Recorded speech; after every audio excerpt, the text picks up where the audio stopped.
Welcome everybody to the Give It Podcast, the podcast for blurs, for nerds. If you have a fan, guys, and my voice is terrible. Oh, crap, my voice is terrible. If you have a fan of guys, you're most certainly welcome here. We are your hosts the most, Black Spartan, Short Guy Joe, Tafari TV. Gentlemen, it is the weekend. How are we feeling? One more stream and I'm done. Yes, sir. How does it feel to be you're on the 31 days of streaming? So and again, looking slim as all get out, if I might add. But how's it going on that, sir?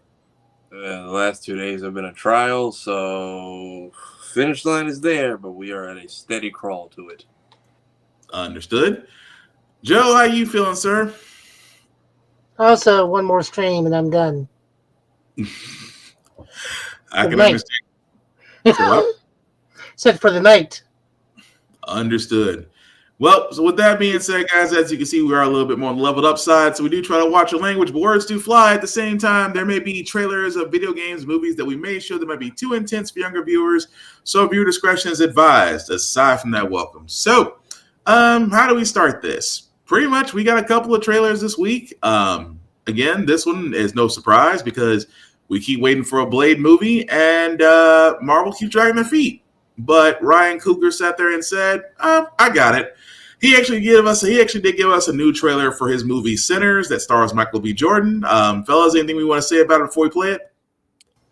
Still only going to be one Blade, but they made this in the process. Y'all still have the opportunity to do a reshoot and do the funniest thing right now. I'm just putting that out there. Is this the cowboy movie? No. Yeah, cowboy. No, not. Yes. I'd say that age period, but very much Southern mystical, Lovecraftian type deals. Yeah, kind of the devil went down to Georgia, but they made a full length picture. Except it has to deal with vampires, but you'll see what we mean once we play the trailer. We've been gone a long time. We back now. You twins? Nah, we cousins. There are legends of people with the gift of making music so true. It can conjure spirits from the past and the future. This gift can bring fame and fortune. Will somebody take me in your eyes? But it also can pierce the veil between life and death. Listen here, this ain't no house party. Shit. Y'all ready to drink? Y'all ready to sweat till y'all stink? You want some? You keep dancing with the devil. Careful, boy. You gonna bite off more than you can chew. One day he's gonna follow you home. We got us a problem now. What the hell going on? Oh, we heard tale of a party. This world already left you for dead.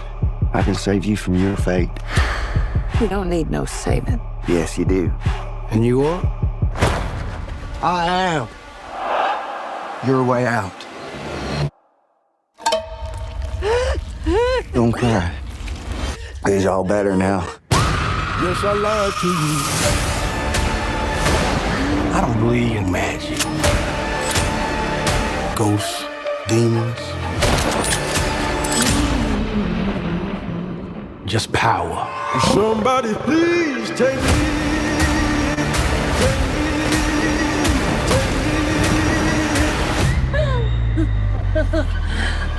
We gonna kill every last one of you.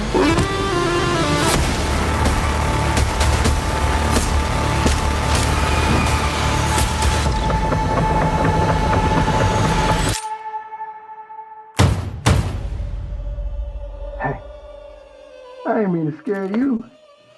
Thought y'all done forgot about me in here. Come on, open the door, let me on out of here. Stay. It's you? Of course it's me, open the door. That ain't your brother.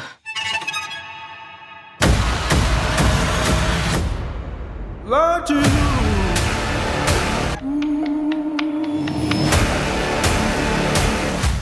Yo, smell anything? I think I shot myself.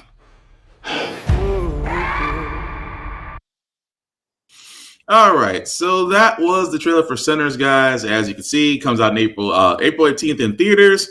Uh, what we thinking, fellas? Because I know I'm into it, just because this does kind of follow along the lines of Lovecraft Country, with vampires, with a devil down. I always say devil go down to Georgia because it's always a meet 'em at the crossroads, selling your soul to be better or to gain something. So it's interesting that we're seeing a lot of darker storytelling uh, from a different aspect. Either way, I dig it. But what do you guys think? Look, if they have Wesley Snipes show up at some point, like towards the end of the movie, and just say, "Sorry, I'm late. I got held up elsewhere," they just have the opportunity to do the funniest thing. But I'm also here. I mean, very much you can see they're sticking to the trope of they have to be invited in. Mm-hmm. But between the fire tornadoes and the banjos and the dancing, I'm curious because it's not going to be vampires that were just vampires we're dealing with clearly. Mm-hmm. I see a lot of the gunfighting is happening during the daytime, so I'm very curious to what that's about. Yeah. Also, good spooky month for April. We have that and what is the game? South of Midnight coming out like a week apart. So Right. April's gonna be a fun time. Definitely. Joe? I feel the need the Crypt Keeper needs to pop up as a prologue and introduce the movie. We are like 100% like on track. Kind of gives me because they kind of roll into it, so it's kind of like Demon Knight and Dusk Till Dawn.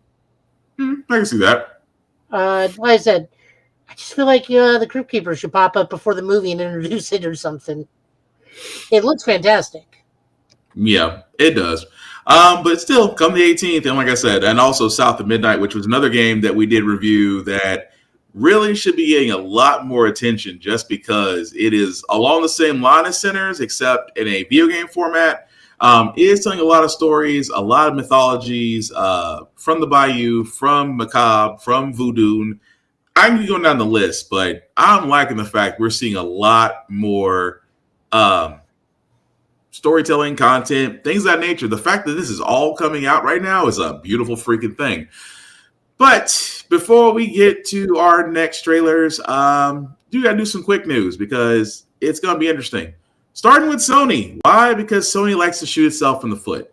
Sony has announced a couple 2 days ago that they will be cutting PlayStation 4 games from its PlayStation Plus Essential monthly games and games catalog starting next year, focusing solely on PlayStation 5 games, quote unquote.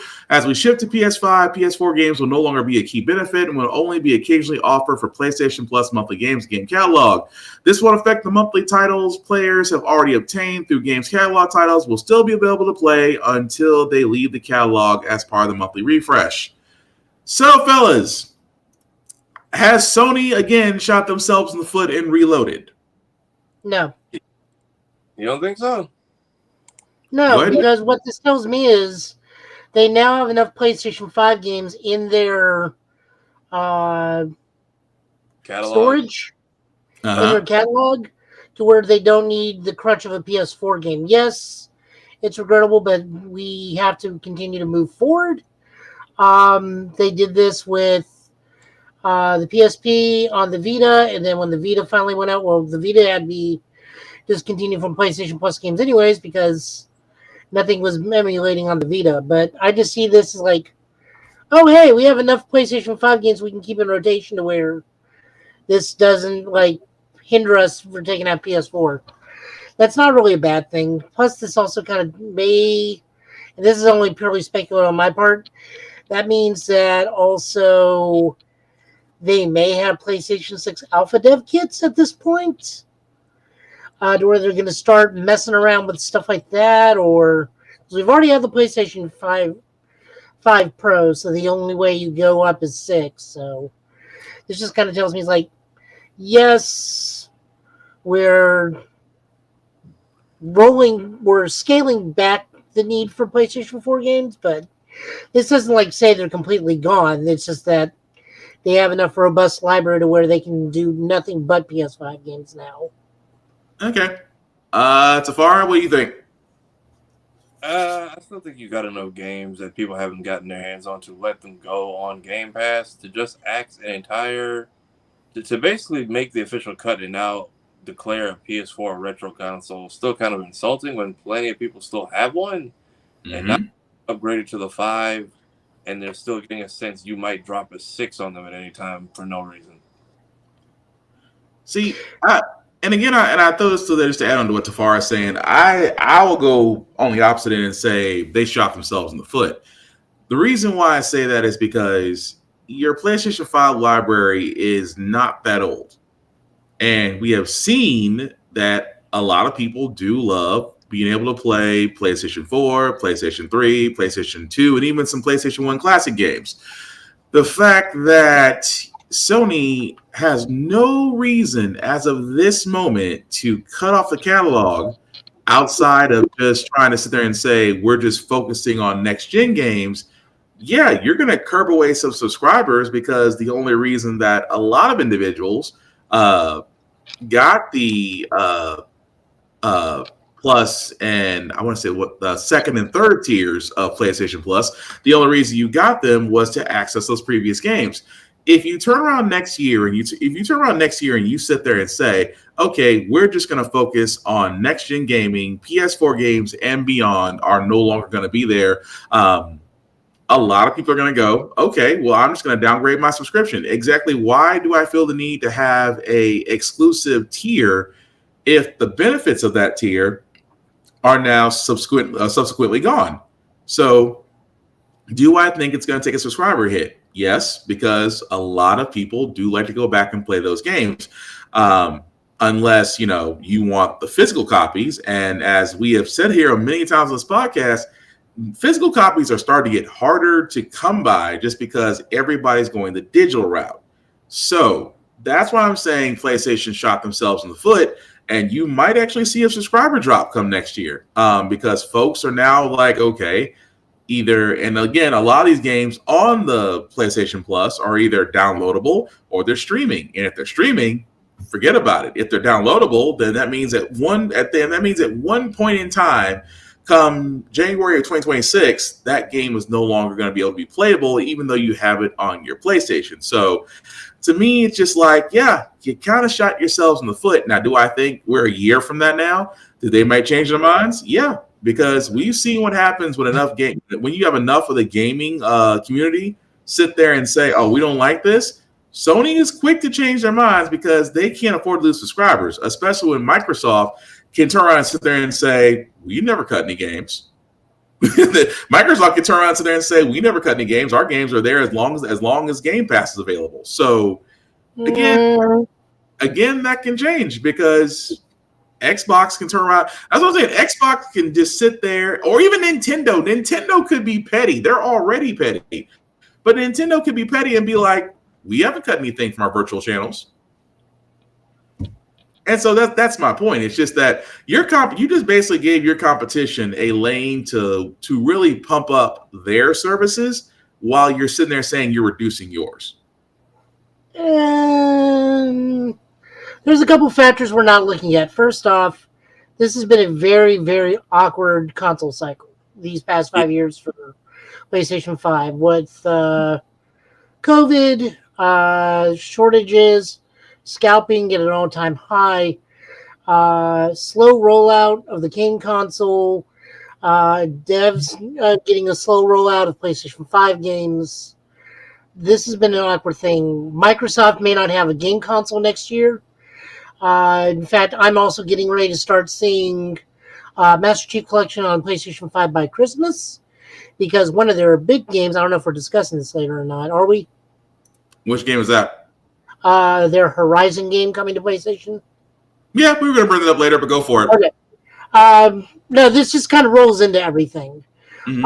Nintendo, I don't even count Nintendo in this thing anymore because Nintendo literally dumps everything in the store. How many games?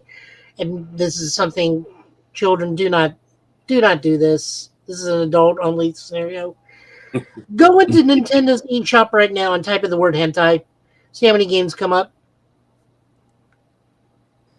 I mean, you're not wrong. And to say Game Pass, like at this point, Game Pass is just Steam.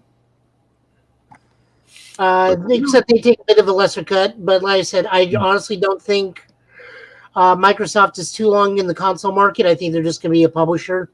I really, really think that. So, like, I see where you're coming from with them, like, saying they're shooting themselves in the foot, but, like, it's been awkward this entire console generation for everybody. This is not a good move, agreeable, but at the same time, I also look at it as, like, this also, to me, says we finally have a suitable library to where we can scale back. Not completely cut out, but scale back. PlayStation 4 and I guess 12 years old. PlayStation 4 came out in 2013, so 12 years constitutes as retro console. Yeah. Anything over 10 years, yeah. But like I said, PlayStation 5 has just had a very awkward 5 years in rollout. It just feels like it's a push. It's like a push. It's like it's stuck in over. It's like it's stuck in fourth gear, honestly. But I think, well, I mean, they're just saying they're not adding it into what their PlayStation Plus like rollout. They're not saying they're cutting the games from the library. They're just saying they're not adding as many to the monthly stuff, right? No, it's saying it's cutting it. It's saying it's no longer a part of the PlayStation Plus Essentials or tiers. They will be removed after 2026. I feel like that may be mistranslated because that makes no sense because we still have PlayStation 1, 2, and 3 games in the retro console. Right. That's the point. So why would they be getting rid of a whole generation? I think someone translated that somewhere along the way. Much like how that Blu-ray thing got corrected. Oh, that's what. Oh, no, that wasn't a correction. I think you know what it was, and I'm gonna go ahead and say that. I think they truly wanted to move forward with it, and I think the public response had them do a quick 180. No, I mean because we read the thing and they mentioned mini disc and scan disc stuff too. Yeah, we read it directly from Tech Radar, and it's like it was confirming what Sony said. And then what happened? 48 hours later. It was like what, maybe 8 or 9 hours later, depending on Japan time. Quick 180. Oh, we're not getting rid of everything. We're just getting rid of these two things. But 8 hours ago, they said that it was misquoted, and it was readable, writable Blu-rays. Yeah, but at the same time, 8 to 9 hours to say it was misquoted. I'm not want to play conspiracy theorist, but I'm like, come on now. I mean, I've seen quicker retractions and corrections in paper, but again, I digress. We can see what PlayStation is going to do, but like I said, if it goes the way I think it's going to go, it's going to shoot itself in the foot. That's just me. But what's also whether they're cutting a whole generation. That's all. I agree if that's what they're doing, but we're going to find out. But also the other short news before we get to our other trailers, Agatha All Along. We have just found out that a season 2 is not happening.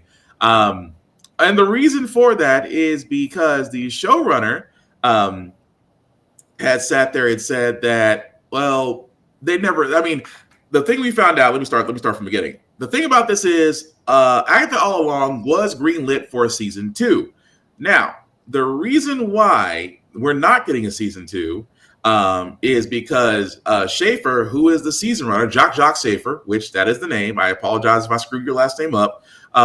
Declined it for the same reason that also, and I didn't know this either. They were also the showrunner for WandaVision. They pretty much sat there and said, quote unquote, I don't do second seasons. They wanted me to do a second season WandaVision. I didn't.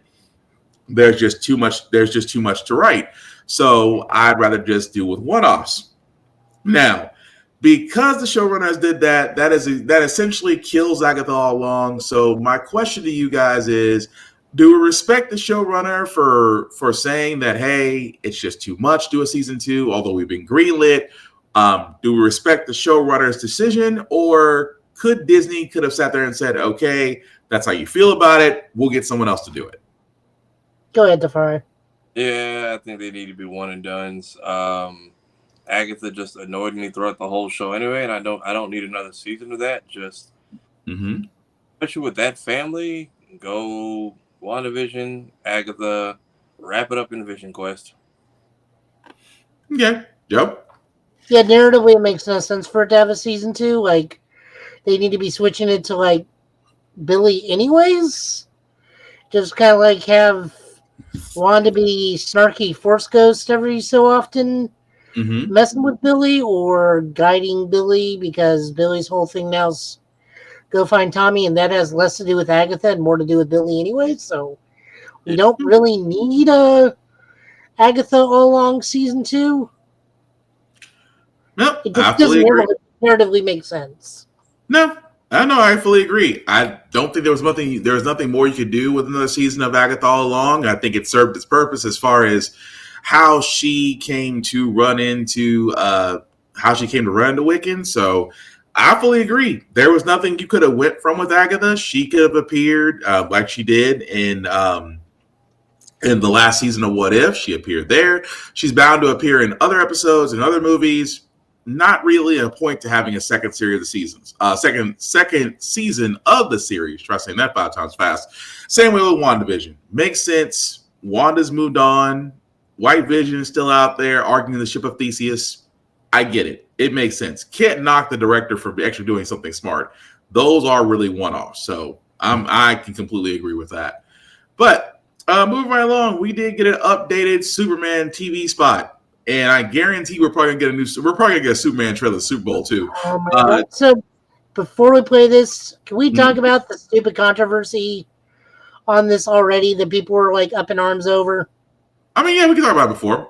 For all those that don't know what we're talking about, the estate for the former co-creator of Superman. So what?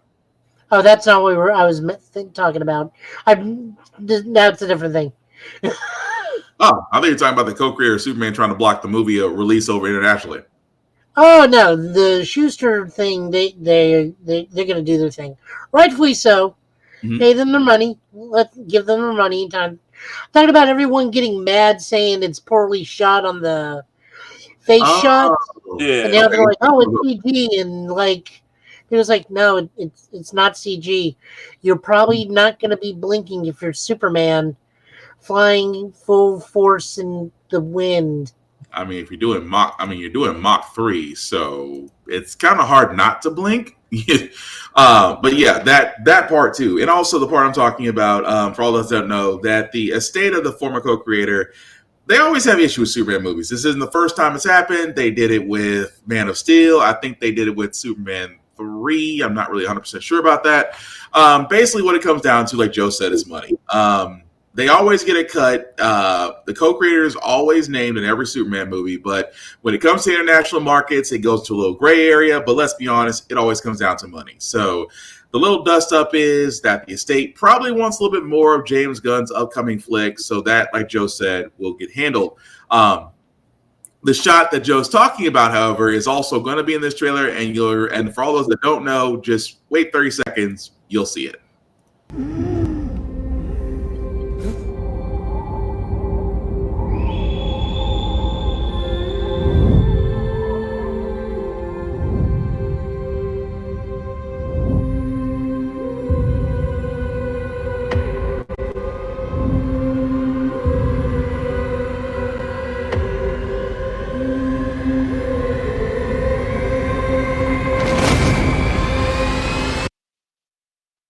Now, I stopped it right there because that's the shot.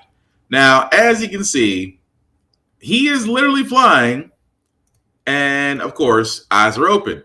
Everybody was saying that's CGI. James Gunn has come back and said it's not, which means that a lot of practicality got used in this movie, but some people had issues with it. Personally, for me, I thought it was great. You know, it kind of kicks back to the original Superman movies, to where how they did the special effects and practicality scenes, same way. But some folks have some issues with it. But that's pretty much what you get from that trailer. Although I will say this, that July 11th can't come fast enough, because me and Joe had a wonderful thing to sit there and say about Ultraman, because obviously that's him. Joe had it. Joe said, right, hang on, Joe, you're muted. Joe, you're muted. Unmute yourself first, Joe.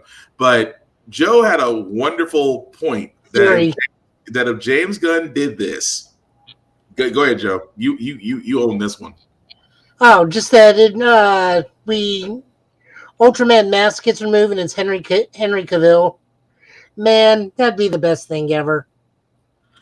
I'm not gonna lie. If it really is him, I am going to be like, because I told this to Joe. Imagine, because again, Henry Cavill got done wrong. I mean, how do you feel about Man of Steel? He was Superman, perfect casting. Didn't really get his shot that he should have gotten, arguably. But to see him come back as Ultraman and then say something along those lines like it should have been me, emotional damage. That really would be emotional damage. But I'm sorry. It won't be him because Ultraman is multiverse Superman. Mm-hmm. So it should theoretically be Gordon Sweat because he is Superman. But man, that would just be great. Like the multiverse, it's multiverse. So it's from the crime syndicate. So it just like the hood comes off and it's Cavill. That'd be chef's kiss. Just like so many people would turn on him so fast that all the Snyder people's like, oh, we should bring Cavill back. We brought Cavill back. Cavill's a traitor. Oh, they'd be ready to say something. But Tafara, what do you think? I think it looks fine. Honestly, the way they shot it kind of reminds me of like what they showed with the behind-the-scenes stuff on Wicked. Because they had a practical thing where she was singing, kind of like moving around, and I think they probably used that same technique. Yeah, the whole 360, with the camera, and the fact of wires, which again is always a fascinating thing to learn how they really do that. But I feel like they've done that shot in almost every Superman movie too. Mm-hmm. But people complain, oh, it's CGI. Well, sometimes it's not CGI. Sometimes you can make it look real without having to introduce a computer. That's all I'm saying. But still, July 11th. Can't wait to actually see that movie because again, I gotta see if that really is Cavill being Ultraman. But things we also need to say goodbye to before we get to Alien Earth. Multiverses for all those if you love it or hate it or just never played it.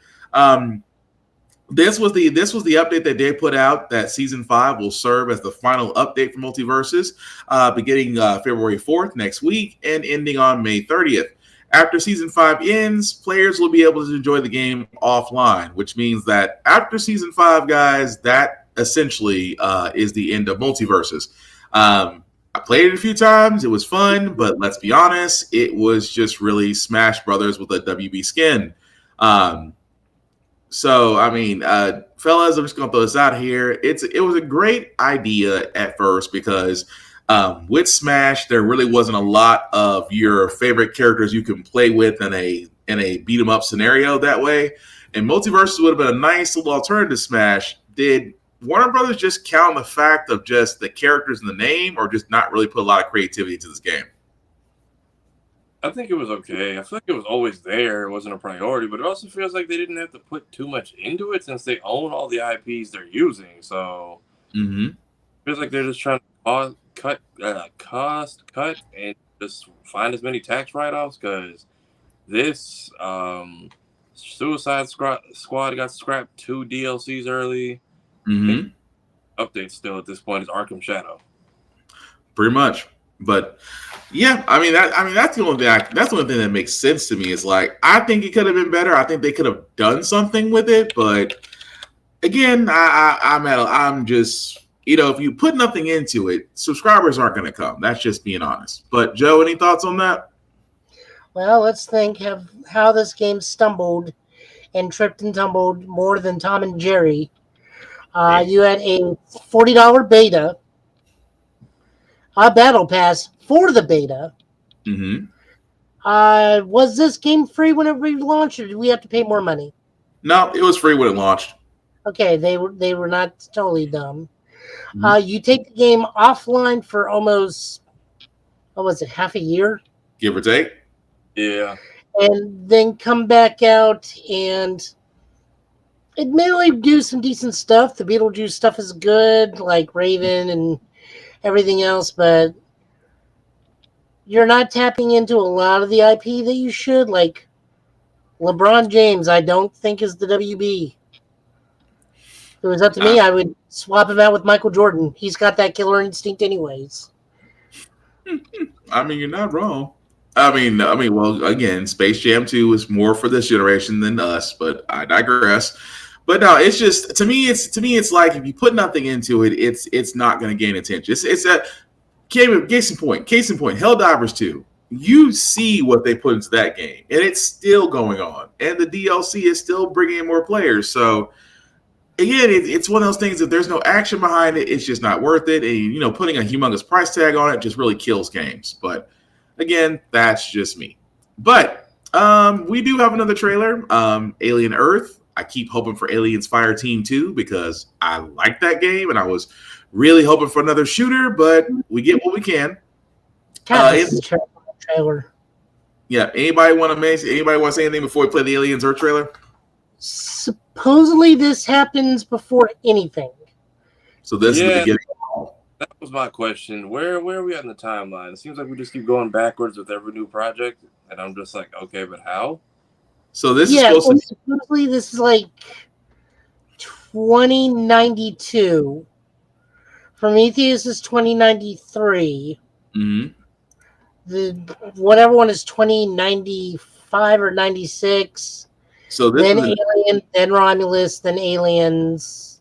So this is supposed to be before Aliens. This is supposed to be before Alien, then. This is how supposedly Weyland Yutani learns of the alien and wants more of them. But this is still the most terrifying trailer I've ever seen. Yeah. Okay. Well, for everybody who ain't seen it, here's the trailer for Alien Earth.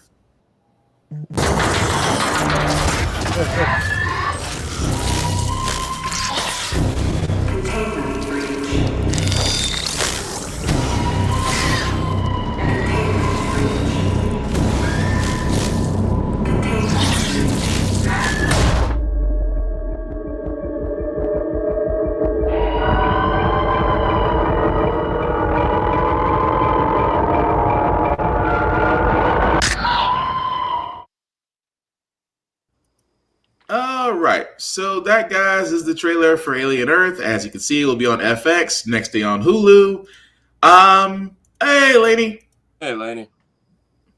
Is it between the first two movies? No, this is actually supposed to be the genesis of it all. So this is, as Joe was saying, I'm not taking away from Joe. This is what Joe was saying earlier. This is actually how the Weyland Corporation actually figures out about the xenomorphs. So this is supposed to be the genesis of it all.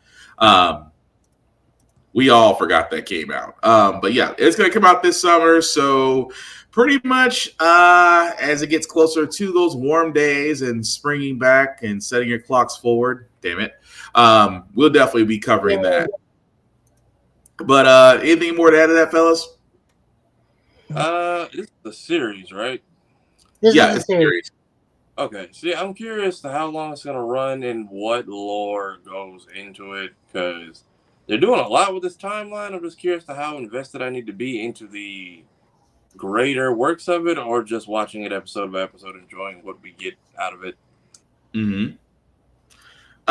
Either way, it's gonna be interesting because, like I said, Alien Romulus, I'm not gonna lie, watched it, liked it. I like the fact that it was a fresh retelling of the Alien story. So this makes me wonder if this is gonna be told in that same type of cinema-like storyline telling.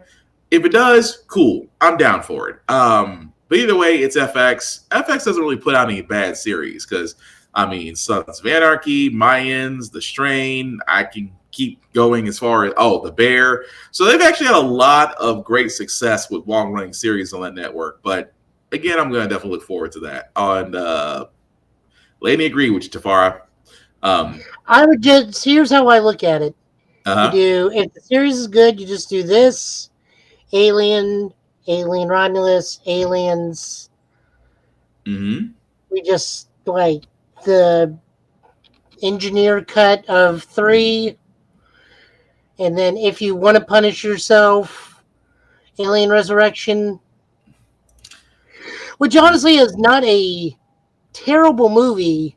Mm-hmm. Except for much like the last part of Romulus, you don't need that last 10 minutes.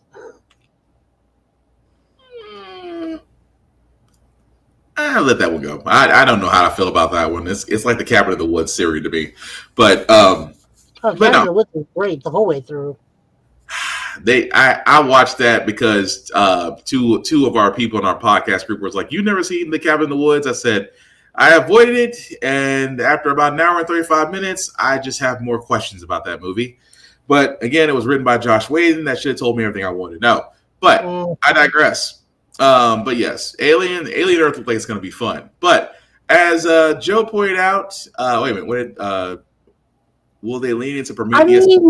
I mean, Romulus kind of leans into it a little bit. Mm-hmm. Just like the Black Goose stuff that the engineer took from the alien itself.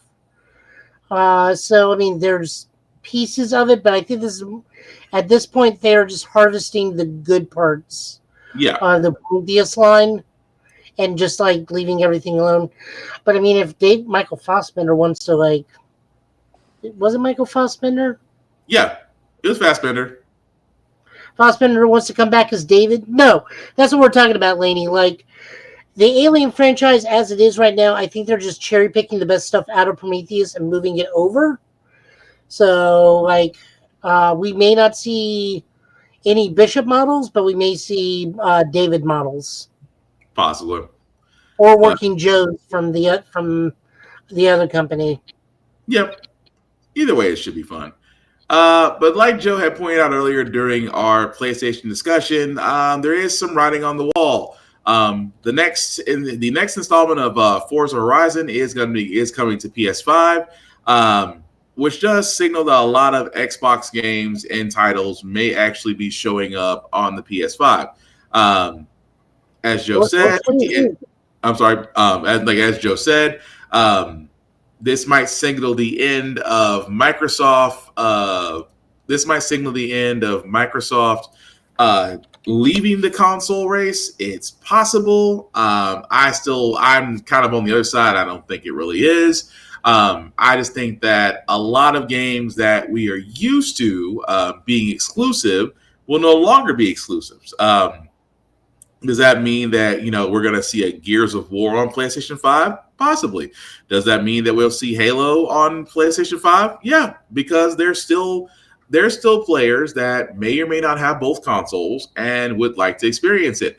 I've always been about the fact that exclusiveness died a long time ago, because once you had multiplayer crossplay. Once you install crossplay, there was no need for exclusivity anymore.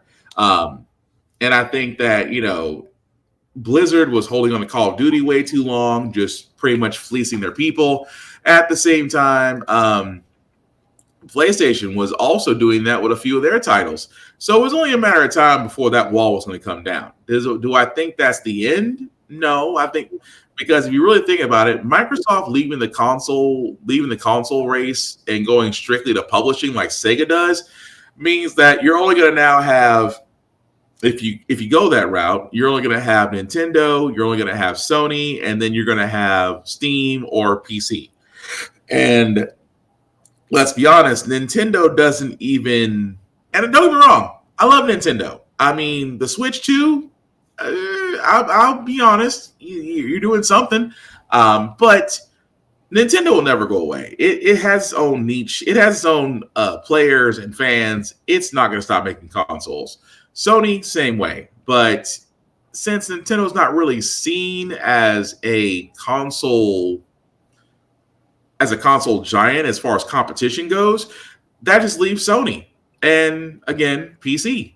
And I don't think it's going to happen. I think Microsoft's going to stay in for the long run.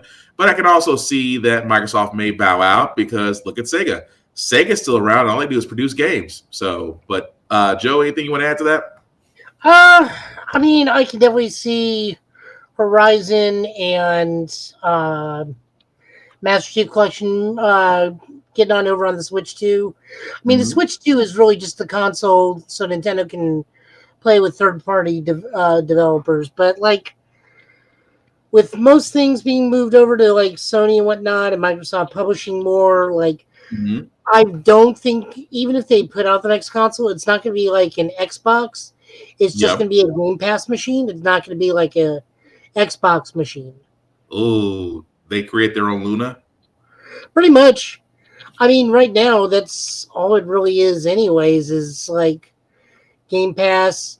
I mean, they even shoot themselves in their own foot by saying it's like, you can get this on Xbox and PC with half their games anyways.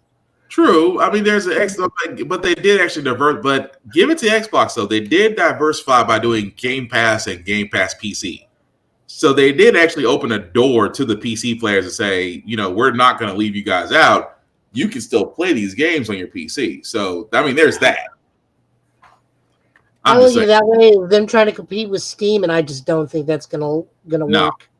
No, that's a losing battle with Steam. So that's a way losing battle with Steam.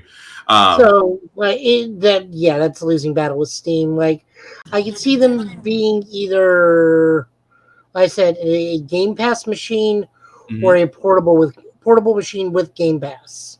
No, but I don't see like a hardcore Xbox. Mm-hmm. We got Master Chief, we got Gears of War, we got Forza, these are name brand IPs that make up the Xbox. Yeah. I don't think that console's coming in the future. I think everything's going to be on everything slowly. Microsoft's going to transition over to the publishing, and we'll get a Game Pass machine like a Luna, and then that's it. This be is the first step. It'll be interesting to see what they do, because like I said, come next year, it is possible, but we'll definitely see. We went on to Far Eye because the two things I really wanted to talk about going on in the world of Disney/Marvel between Spider-Man and Cap'N America. I'm going to wait for Tafari to come back because I want his opinions on that as well. I'm here. I'm good. I'm on the road now. It's when I'm switching from Wi-Fi to my data, it gets a little wonky. Gotcha. Okay. Well, since you're here, let's go ahead and throw it out. I'm like, we might as well go ahead and address the elephant in the room. Before we get to the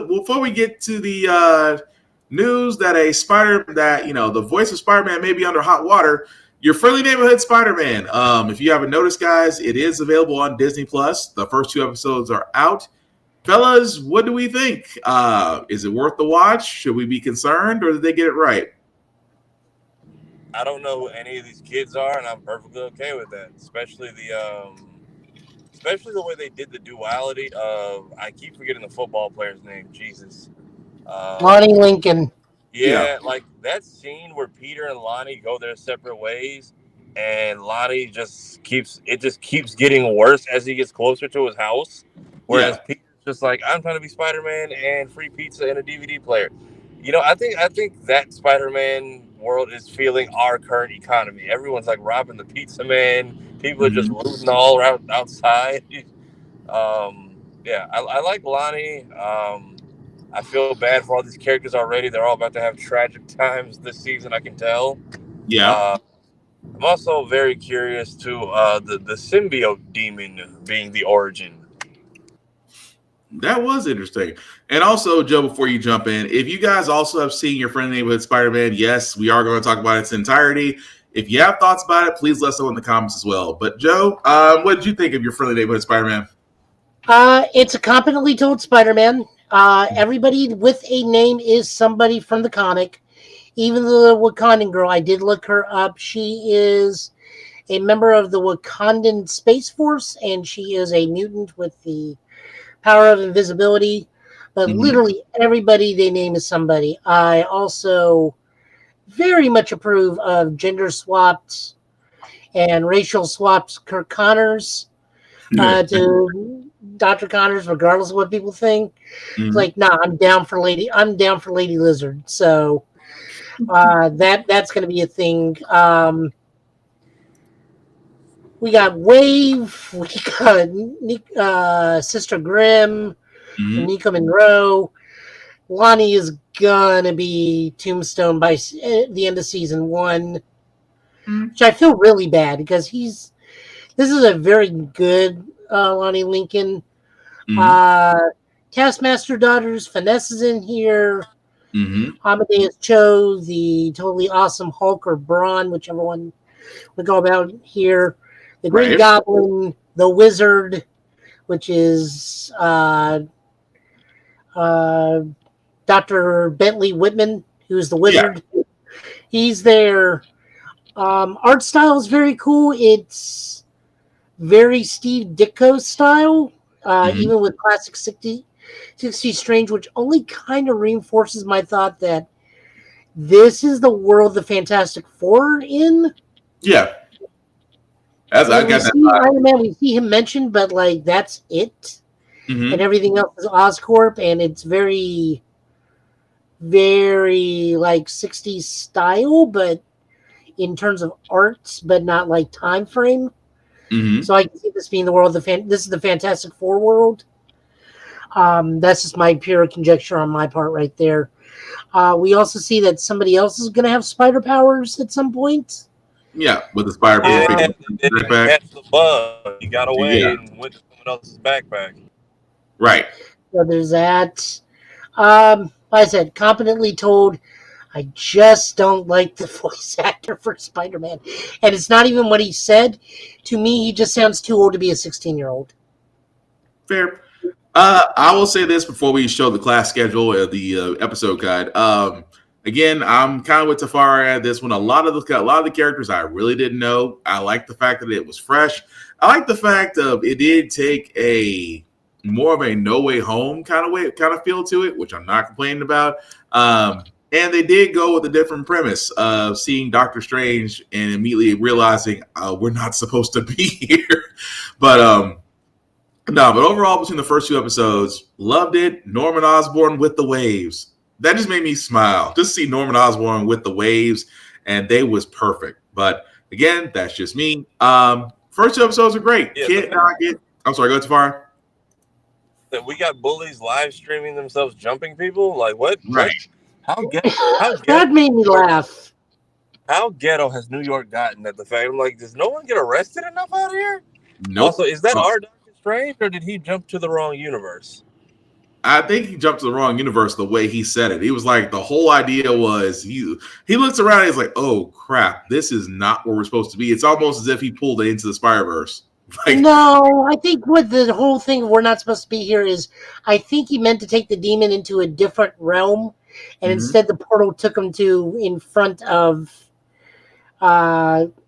this high school. Like he was supposed to be battling this demon somewhere in the Sanctorum or somewhere a little bit more private in New York and not in front of a high school.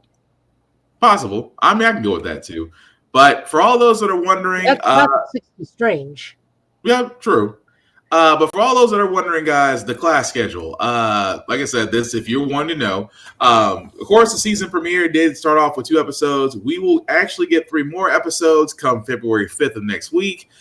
Secret Identity Crisis hitting the big time, and the Unicorn Unleashed. February 12th, and the week after that, we'll get 3 more episodes: Duel with the Devil, Scorpion Rising, and Tangled Web. And on the 19th, as the season finale, we'll get 2 episodes of Hero or Menace, or If This Be My Destiny. All these episodes will come out every Wednesday.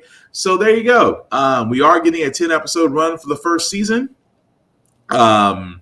Really want to see exactly where they go with this. But I'm concerned with that schedule because that looks like they're already trying to burn off this entire series right off the bat. Even though this has been confirmed for season 3, like you have programs, so why are we not doing like 2-part season opener, 2-part season finale, and then 1 episode for the rest of the week? Why are we getting like just the month of February is just Spider-Man? That's it. You know, I leave that alone because I think Disney's being I think Marvel/Disney is being very careful. Because a lot of people miss the whole, we had the entire season to binge watch it and go through there. I think they're wanting to make sure that they keep up with the viewership and getting people to sub on. Wednesday is a really, really weird time to do new episodes. Usually it's either Mondays or Fridays or Saturdays. Also, Sakamoto Days will be available tomorrow.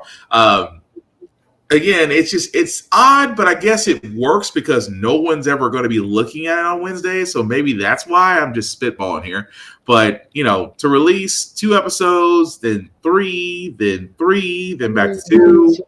it is odd. I will say that it's odd, but it may work for all we know. But I digress. But the other reason why we're bringing up Spider-Man is, well, the voice actor, Hudson Thanes, is in a little bit of hot water because while speaking with an interview with Collider, he sat there and said, quote unquote, his biggest fear was that your friendly neighborhood Spider-Man would be annoying and woke.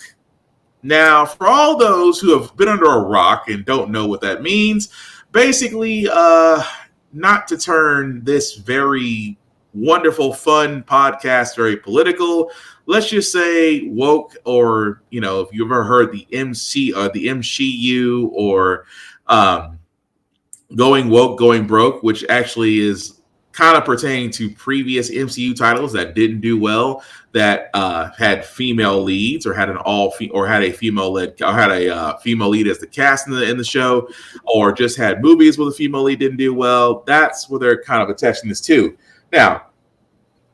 Now, could he have said this better? Yes, he could have not said anything at all.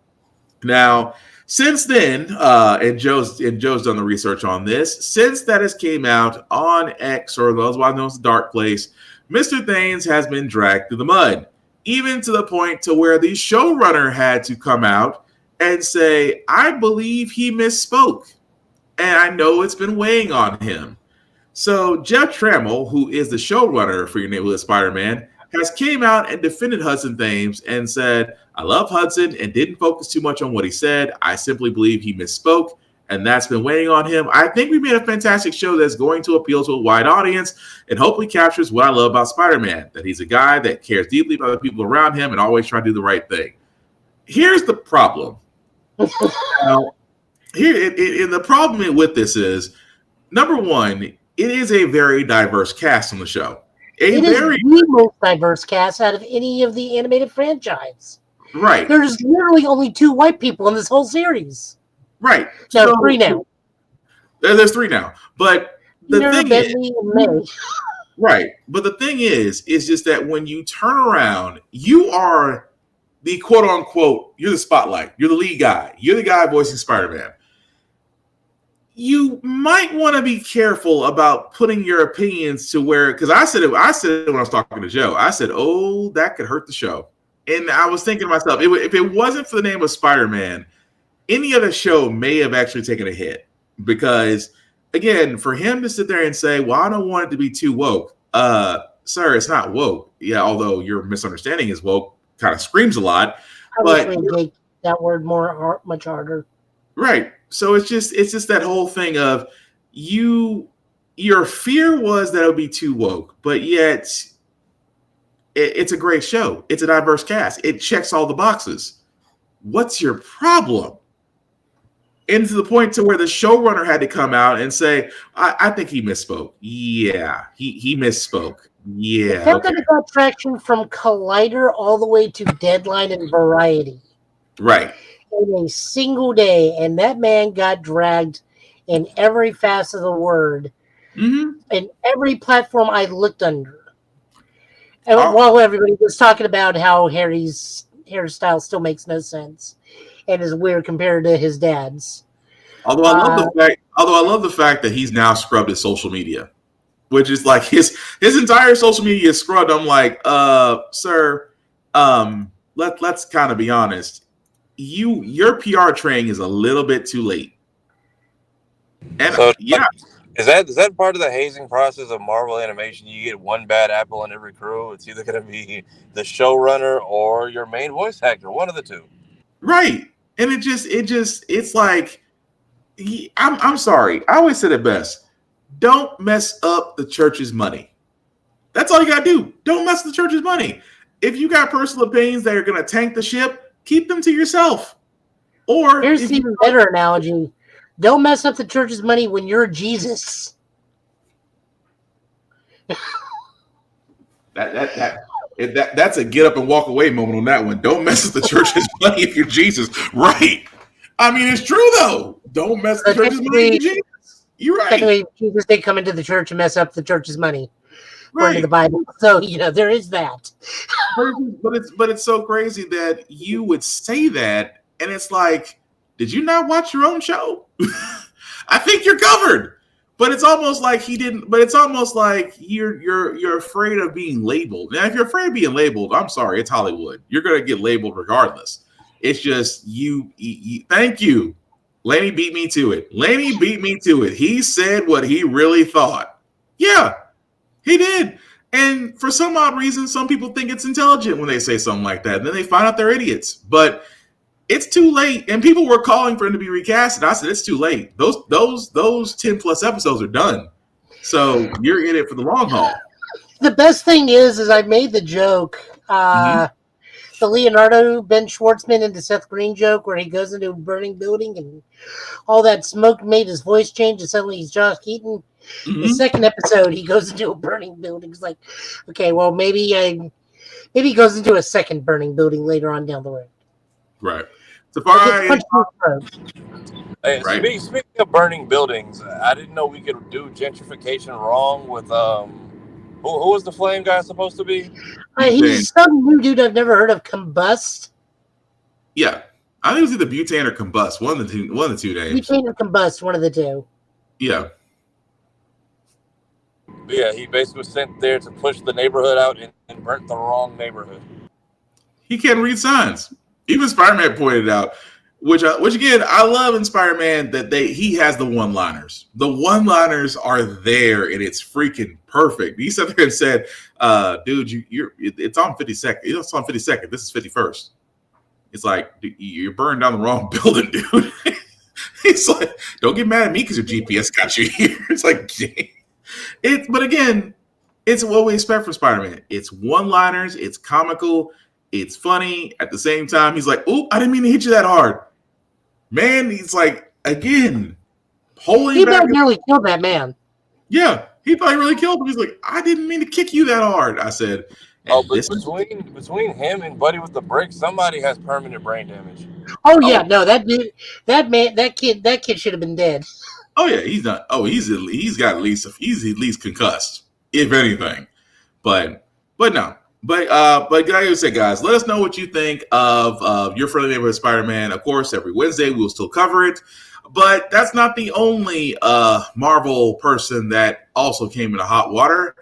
Captain America himself, Anthony Mackie, had to come out because the first thing he sat there and said, of course, promoting Captain America: Brave New World. He actually, there was a comment that he said during one of his sit downs. He says, quote unquote, "For me, Captain America represents a lot of different things, and I don't think the term, America should be one of those representations. It's about a man who keeps his word, who has honor and dignity and integrity, someone who is trustworthy and dependable." Now, with that also being said, makes sense. Captain America has never really been about quote unquote America. If anybody ever watched the first Avenger, when he was first questioned about why did he want to fight Nazis, he turned around and said, "I don't like bullies. I don't care where they're from." So again, if a lot of people really kind of took that the wrong way, to where Mr. Mackie himself had to come back out and literally say, I can't stress this enough, that he had to come out and clarify something that is already clear. He says, "Let me be clear about this. I'm a proud American, and taking on the shield of a hero like Cap is on for a lifetime. I have the utmost respect for those who served and still serve our country. Cap has universal characteristics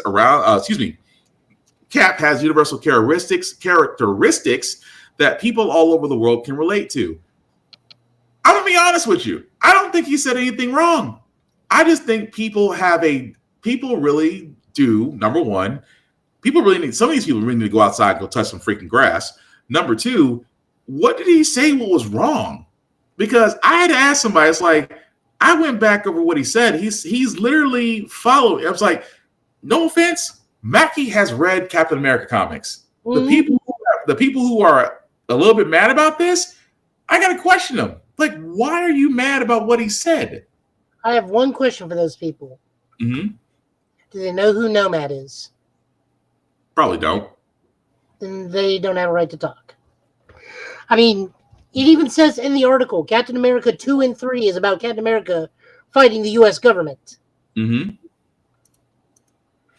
So it's just, again, It's like, what are you mad about? It's like, well, he's not. Well, Captain America implies America in the name. That's the same. I mean, that's the same argument they try to make about Superman, which I think is funny. They try to say Superman was American. Well, I mean, for the longest time, it was truth, justice, in the American way. Right. And then the aspect change of truth, justice, and a better tomorrow. Right. Because Superman's ideals should be pushed for the whole world, not just America. And America's values are different from Superman's values. But, not to mention, let's face it, they probably showed Mackie the Nomad costume. He's like, I do not look good in a plunging neckline costume. We need to fix this now. I mean, he does need to kind of bulk up in some areas. I'm not going to lie, but who am I telling? He gets to play Captain America.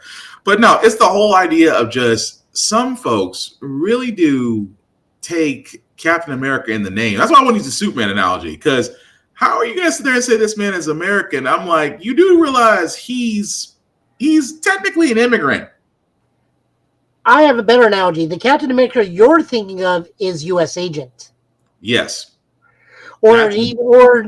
Well, technically, the Captain America you're thinking of right now is Hydra Cap.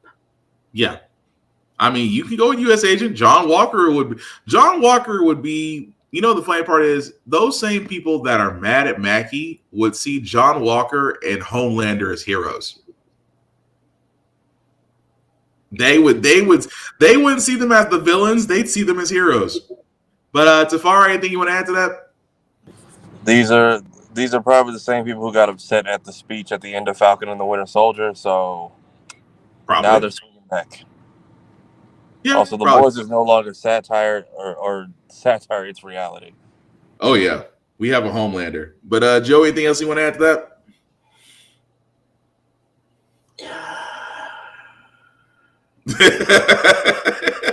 No said. No said.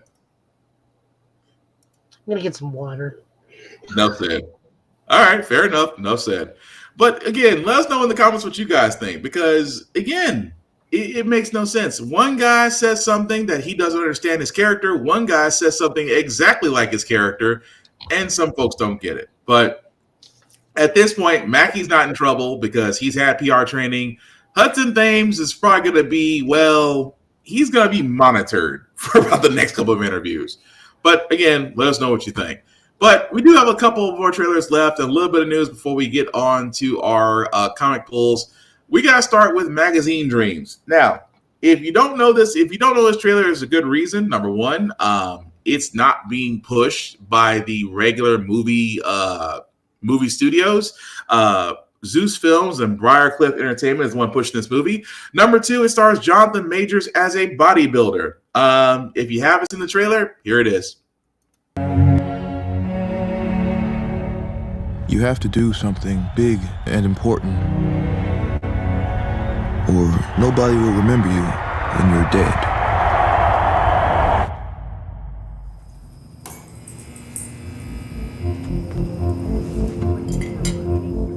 Side chest. 21 and 7 switch. I want to be Mr. Olympia one day. I've been training for this every moment of my entire life. Like my deltoids? Judges always say they're too small. Think they're liars? Everyone's a liar. It is important that you find people that you can make an emotional bond with. I'm asking you nicely and in a calm voice. If you're not 100%, you will never be successful. Nobody knows who you are. Nobody. Well, you gotta commit all energy and focus to being the greatest bodybuilder on the entire planet. That's what separates one from being a champion, one from not being a champion.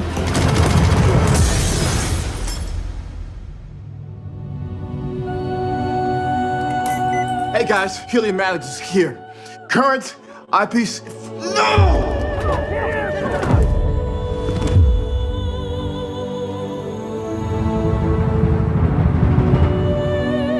The world ain't fair. It ain't supposed to be fair. That's how it works. Oof. How are you doing, Killian? What? When I close my eyes and dream, Horse! they're gonna put a picture of me on the cover of the magazine. When the entire world will know my name.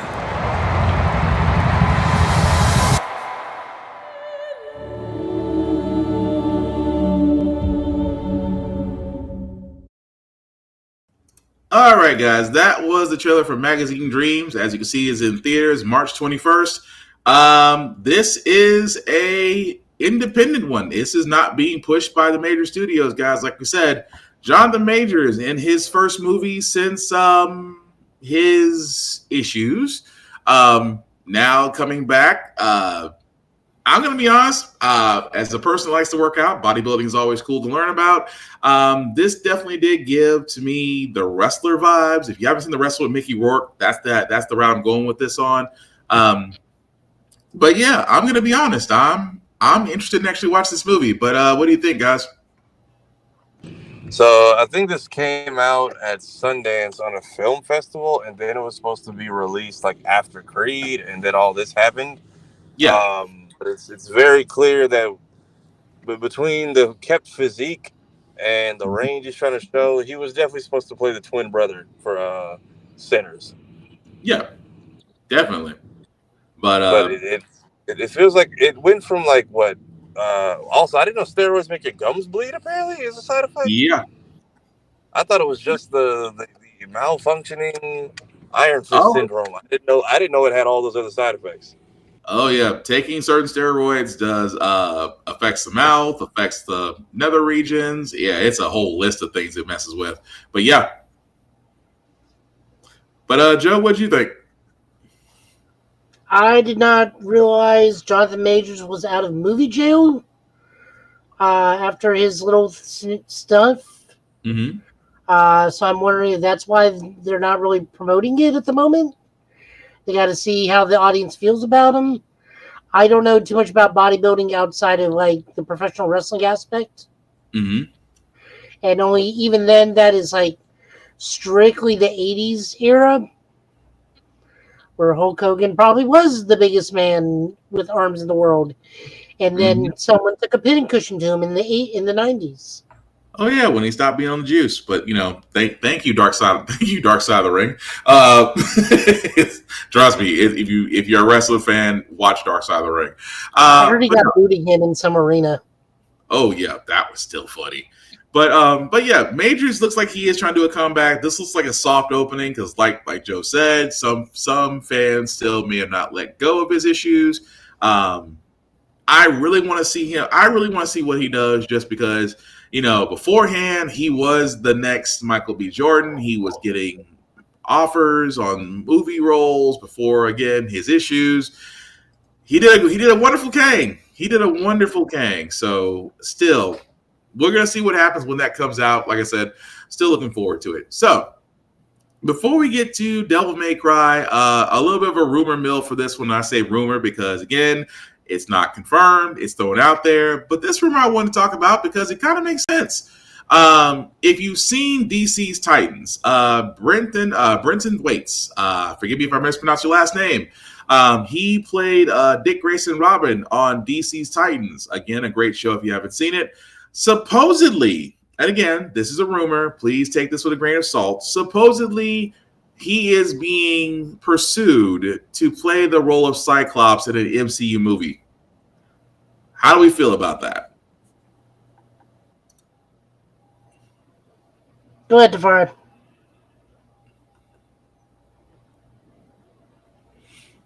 Oh. My bad. Tapped out for a second. What I missed? I was saying, so Brendan Waits, guy from Robin and DC's Titans, rumored to play Cyclops in the MCU. Cyclops in the MCU. Oh yeah, I did see the. I mean, y'all gave me James Marsden when I was a kid. I really don't have any picks for Cyclops. As long as they can portray, if you can visually capture on screen what I got out of '97, whoever can do the role at this point, I feel that way. The way James Gunn feels about casting, just give me somebody who can do the job. Okay, Joe. Seems like a good choice. I believe him as Cyclops. I kind of don't want him as young, but like, I also don't know what era of X-Men we're going to be in. Like, some people are saying that they're actively casting Kitty Pryde and Gambit right now, but those are people who are insiders. We're the only ones who look if up they the are news. casting Kitty Pryde, it's just the whole. Oh, sorry, Joe, you broke up for a second. Repeat what you said. I was saying it's like, but those people were reporting that are people that are trust me bros, where their news is behind a Patreon paywall.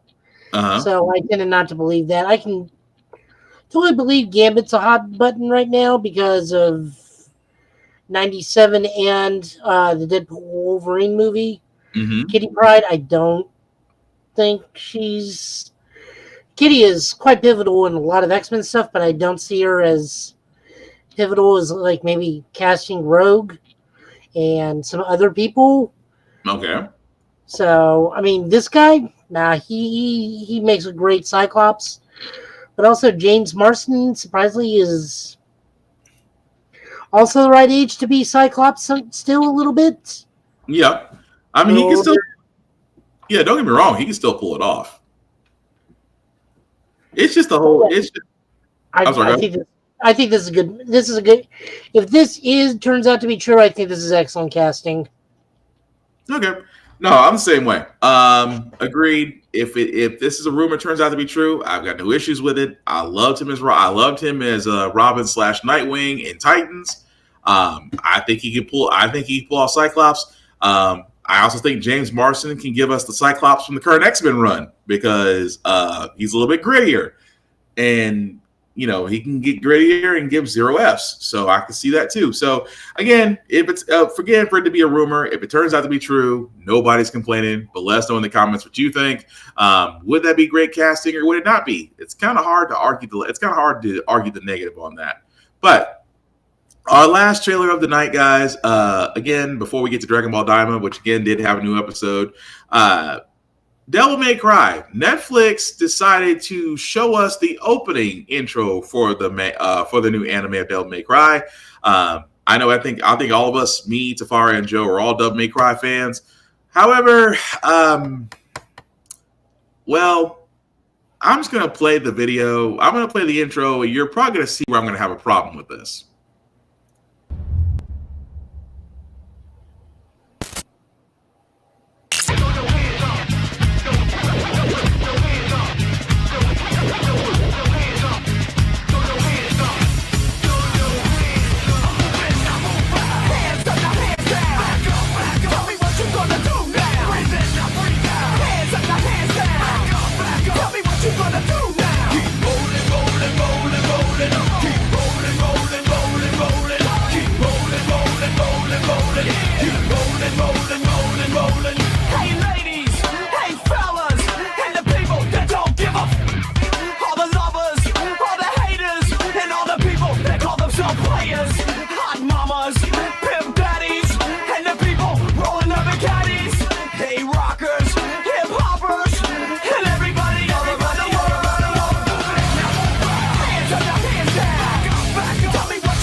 Okay, so that was the intro, which you'll see on Netflix on April 3rd.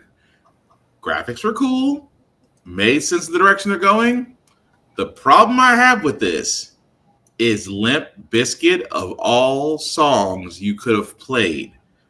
This was great during the Attitude Era, but the Attitude Era is now getting into the AARP range or close to it. My thing is, I'm used to music for Devil May Cry usually fits it. DMC 1 through 3 had it nailed, 4 and 5 had it nailed. Even the rebooted one by Ninja Theory did well with that. It's just that Limp Bizkit doesn't really fit the actual intro itself. And I'm going to be honest, Joe pointed out a perfect song that could have went with this. Drowning Pool, Bodies by Drowning Pool would have worked way better But for me, because I am a kind of a picky when it comes to music, especially with certain things I love. Netflix could have done better, but outside of the fact we are getting Devil May Cry, am I just being? I'm not close to you guys. I'm throwing this to Joe, to Tafar, and everybody else. Is it just being too picky that Limp Bizkit had to be the song, or is there a point? I mean, if that's what they're gonna do, possibly every season, we could get Drowning Pool in season 2. But I also grew up in the era where all the DBZ movies had exactly those types of songs swapped in, so it didn't rub me the wrong way at all. Because that's what they gave us when they're like, we want the show, but that music costs extra, so keep it. Okay. Yeah, that's why I turned into Super Saiyan with Down with the Sickness. But it made sense, though. Not really. Well, it did in the Broly movie, but not in the Namek, not in the Lord Slug movie. Right. Not in the Lord Slug. I'll give you that. What is it? That guitar riff? I forget who sings. Which band it was. It was either Drowning Pool or I think Three Doors. Whoever sings Reminded. That was like one of the coldest intros with that opening guitar riff, and then cutting to So, but the beginning of Cooler's movie where they show Bardock trying to lead the rebellion. Mm-hmm. No, that's not bad though. I can live with. See, that's what I'm saying. There's certain times where the music makes sense to go along with it, but I'm just saying it's just. Don't get me wrong. Still gonna watch Devil May Cry because again, I love what they're doing with it. I want to see if they're gonna stick with a certain part of the story. Just the intro, like I said, the intro to me, if the intro isn't hitting the way it should hit, it kind of makes me feel kind of like, okay, is this already a doomed run before it even starts? And like I said, I could be nitpicking. I've been known to do that. I could be nitpicking about the intro and saying maybe we focus past that and move on. Maybe that's just me, but either way, come April 3rd, it should be a fun time for us all. But before, I'm sorry, wait, anybody was gonna say something? I heard something. I mean, I don't know too much about the game's history to know what better music would fit. My biggest experience with Dante was, before microtransactions ruined everything, when they just randomly threw him in Beautiful Joe as a playable character, and that was my introduction. Gotcha. I mean that too, but like I said, I could be nitpicking. I just think that if you're gonna show off a masterpiece, you gotta bring like a DJ Mustard to it. But again, that's just me wanting to say Mustard for no reason. Dragon Ball Daima. I'm gonna be honest. I watched a little bit of this episode because I think we're about 4 episodes away from the end. If I'm right about that, Joe, 4 episodes away from the end. Yep. Okay, so this episode just seemed like a lot. Except the only thing I got out of this is that the third eye is just implemented, and now because of that, old boy got a hell of a power upgrade. But was there anything else, guys, that I didn't mention from this episode that needs to be brought out? Dende being held hostage at gunpoint, and that's about it for me on the high points. Yeah, that was still weird. Joe, you got anything? I was kind of hoping the not quite Ginyu Force had like special powers, which would be the primary fight of this episode. Oh, and it turns out all they got is rolled fireball, and then turns out they're not bad people. They gave Goku potato chips. That was still funny. Like in the grand scheme of things, they were not bad. They were not like bad people. They're just the 5 top dudes that doing their job. Right. Unfortunately, they're going up against Vegeta, which I feel is like somewhat of a moral victory for Vegeta. That means for a second coming of the Ginyu Force, he got 5 for 5. Yeah. It was still interesting. I was like you, Joe. I was expecting, okay, if you guys are gonna mimic the Ginyu Force that we know, it's like, all right, there's got to be something. Even Raccoon had something, but like you said, it was one of those things where it's just okay. This is different, but then again, we are in the demon world. Makes sense. But anything else? It would be like halfway point between the Ginyu Force and the Para brothers from GT. Oh, that'd be good. Where they're like completely weak, but had like some weird goofy power. Yeah. Like when the main dude held up the fireball, and Vegeta's like, "Oh, I guess you need to like step back a little, but this isn't gonna hurt me." I was like, "Oh, maybe they all like make one giant fireball. And then it turns out, no, it's just the main dude. Yeah. But Tafara, anything else you want to add to the Dragon Ball episode? Not much. I like that somebody at least mentioned Gohan. I'm like, cool. We remember that he exists. We have flashbacks to Earth, almost none. I was very curious to see. Feels like the intro is getting longer every time too. Yeah, I noticed that this time. And I was like, why are we recapping so much? Yeah, I was like, I don't remember the World Tournament looks. I don't remember Raditz being in here. Right. But I was like, can we see if did Tien and Chaozu get affected by this? Like, I feel like we didn't see a lot of people. That is true. It did kind of feel like it was kind of some cuts and edits everywhere, but I started to wonder that about myself. But like you said, the moment the odds that you pointed out was the intro being longer, I'm like, that does make a lot of sense. Like, why? Unless, again, could be edits, could be dubs. I'm gonna leave it alone. But either way, we're 4 episodes away from this one run, so I'm kind of curious to see how it's gonna wrap up. But again, that's just me. All right, fellas. Is there anything else before we move on to comics? I got nothing. Joe? I don't know what else I sent you. No, I think that's it. Let me pull them up. All right. Well, while you're getting that, sir, before we get to our comments, we do want to always shout out to Rick's Comic City, Nashville's #1 go-to place for comic books, for mangas, for collector's items, Funko Pops, you name it, they have it. 2 locations, Nashville, Tennessee, and Clarksville, Tennessee. Also, their website, rickscomiccity.com. Let them know the guys at Get Bit sent you. Doesn't get you any discounts, but again, you see our faces on their televisions. They show us love, so we show them love. So definitely check out Rick's Comic City if you are in the Middle Tennessee area, or rickscomiccity.com. Also, guys, support your local libraries, support your local bookstores, support your local comic book stores. Support. Why? Because these places are disappearing. Don't get me wrong. Amazon is cool. Comixology, Barnes & Nobles, they're all great places. But libraries have an experience similar to comic books. For all those people that don't know, libraries carry the most up-to-date comic books, mangas, and video games. I have to tell people about that. Libraries carry video games now. So again, also with your comic book store, guys, again, you want to support them. You'll get, again, for the experience, and also for if you're not a comic book reader, if you're just a book reader, support your local bookstores too, because there's a lot of great artists out there right now that their books are out there for the world to see, and the only way they're going to get known is that if you buy a copy, tell a person, and share the love. So again, support your local comic book stores, support your local libraries. You will miss them when they are gone. All right. So with that also being said, Joe, just let me know when you're ready on the comic side. I'll say right now, the Nashville Library Bellevue branch was certainly up to date on their books. Oh, yeah, because I think you just deposited quite the sum, didn't you, sir? Like 20 trades and 4 long boxes worth of books. Yep. So I know you had a good time. But then again, it's always a good thing to be able to give the gift of comics to other readers. But I see you got your comics up, sir. So whenever you're ready. Yep.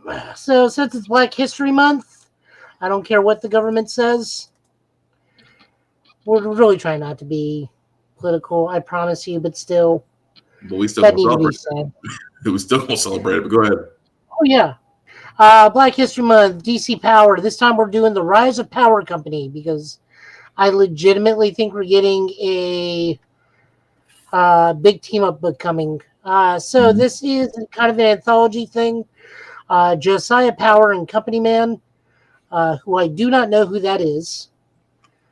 Written by Brendan Thomas with pencils by Charles Stewart III, ink by Anthony Fowler Jr. and colors by Ulysses Arola, Vixen, and Bolt. If you don't know who Bolt is the character that was created in the Black Adam miniseries by Black Adam giving him some of his powers. In Ring of Power, this is written by Zipporah Smith, art by Kelsey Ramsey, and colors by Francisco Segala. Cyborg and Green Lantern, it is Joanne Mullins. Or Sojourner Mullins, excuse me. Sojourner Mullins. This is written by John Jennings, Kanan White, and Atagun Ilhan for art, and Andrew Dahlhaus for colors. Batman and the Signal. This is the New York John Fox Batman. Yeah. Just some people were miscomprehending that. Written by Vita Elia with art by Ray Anthony Height and Chris Sotomayor for colors. All these were fantastic reads. Honestly, I want to say my favorite one is the Batman Signal because John Fox does not know how to work with the Robin and nearly dies. Oh yeah, because by the end of it, they're drinking beers and playing spades. Yeah, that was the one thing I was like. That was the one thing I was like, come on now, can we not be that cliche? I'm like, I get the fact that they're trying to bond, but you know, from a stereotype standpoint, I'm like, come on now, you could write a better. I would have been happy with dominoes. At least you know, spades. Come on now, we can be better. But that was probably the funniest one was that one because Signal's like, man, you curse a lot. Yeah. But you're right though. A lot of people did get confused over John Fox's Batman. I'm like, take a look at how he sounds. He doesn't sound like Bruce Wayne. I mean, it kind of should have been it could be just me just because I'm a Batman fan, but it should be a dead giveaway if you're reading DC Power that they're going to highlight certain characters. I'm just saying, put one in front of the other. That's all I'm saying. And I don't know who Josiah Power is. Is he from the South Dakota verse? Mm-hmm. Okay. He is. Is he part of Blood Syndicate or something? Yes. Oh, okay. Mm-hmm. That's exactly where he's from. Also, okay, I'm not gonna lie, I shot in the dark but you know, it's comics and. Look, I don't know everything about comics, especially stuff like this. I'm much like most kids of my persuasion. We know Static. But honestly, it's good though. Like I said, we're not. You know, for this, and this is the reason why I love compilation books that happen around these times, just because they do introduce these characters. Like for a lot of people, like you said.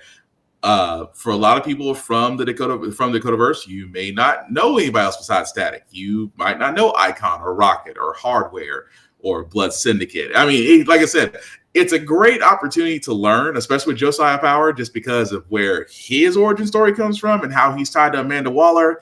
And again, a whole nother great story that just needs to be read. But no. You're completely fine, man. This is the perfect time to actually learn about those characters and to dive in their stories. So, of course, this is not a time to shun. This is a time to introduce.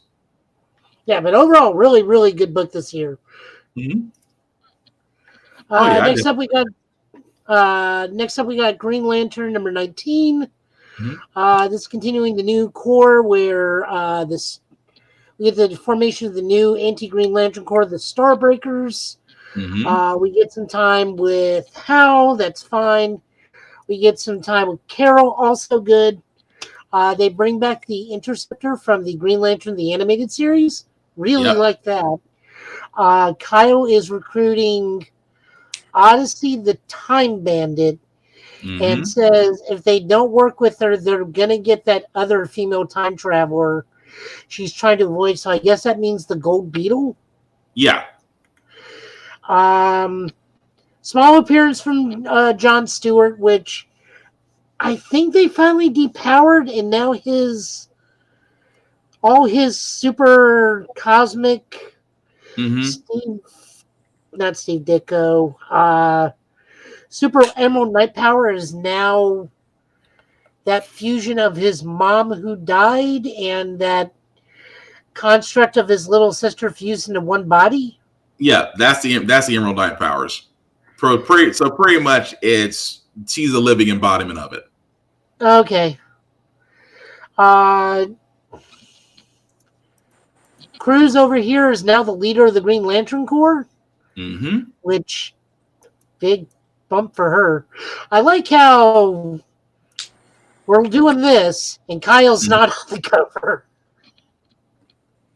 But it's still the whole. Or Simon Bass, for that matter.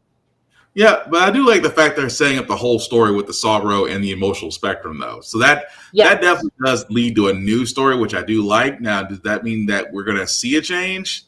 Maybe. I would think. Well, I would think. All right, go ahead. We are splitting back up into 2 books, so there is going to be Green Lantern Corps. Yeah. I am liking that. But it's a solid Green Lantern book, which is what I always hope for. Oh yeah. But again, they took the Emerald Knight powers from John. I'm gonna leave that alone. But all right, go ahead. You can't. I mean, remember Kyle was the White Lantern again for like a whole half issue before they put him back to Green Lantern status. So, you're right. You're right. You can't hold on to ultimate power for all you want. Unless you're Alan Scott. This was written by Jeremy Adams with art by Fernando. Gotta lower my light. Fernando Pasarin, Claire Albert, and Jason Paz. That explains why the art was so random this issue. And colored by Romalo Fernando Jr. Marvel, Storm Life Dream. This is the Marvel Voices issue, which is the same thing as DC Power. It is their holy celebrating of the month thing, and we're celebrating 50 years of Earth's Mightiest Mutants. Prologue is written by John Jennings and Edwin Gilman, with Andrew Dollhouse doing colors. Chapter 1 and epilogue by Angelique Roche and Aletha E. Martinez, also colors by Andrew Dollhouse. Chapter 2 is Brittany Morris and Charles Stewart III. Am I just rereading most of the authors from DC Power at this point? Yep. Okay, it's not just me. With Frank William doing colors. Chapter 3 is Curtis Baxter, Karen S. Darby with Yen Nitro for colors. Oh, this is all covers. This looks at Storm's various points of life, and I don't know if this is like directly tying into her actual book. I'm gonna be honest, I don't think it does. The reason why I say that is because first off, it is a wonderful read. It gave me Lawnmower Man vibes, just because you're basically the adversary that she is facing, and the fact of how they're trying to do the control. I was like, okay, so you're going through all aspects of her life. Not to give too much away, because I still want people to read it, but it is a good read. It's interesting. It's trippy at first because you're trying to figure out, who's doing what to her. But yeah, it's a nice little one. I think it's a one shot. I don't think it's going to tie in anything. See, my mind slotted it in that Storm is dying from when that adversary stabbed her during the Doom dinner. Yeah. Right before she's made a cosmic being, and this is her mind going through her life as she's dying. That's how my mind slotted this book in. And I would agree with you, except the fact of how it initially started. Yeah. How they found her doesn't match up to how the last book of the current run ended.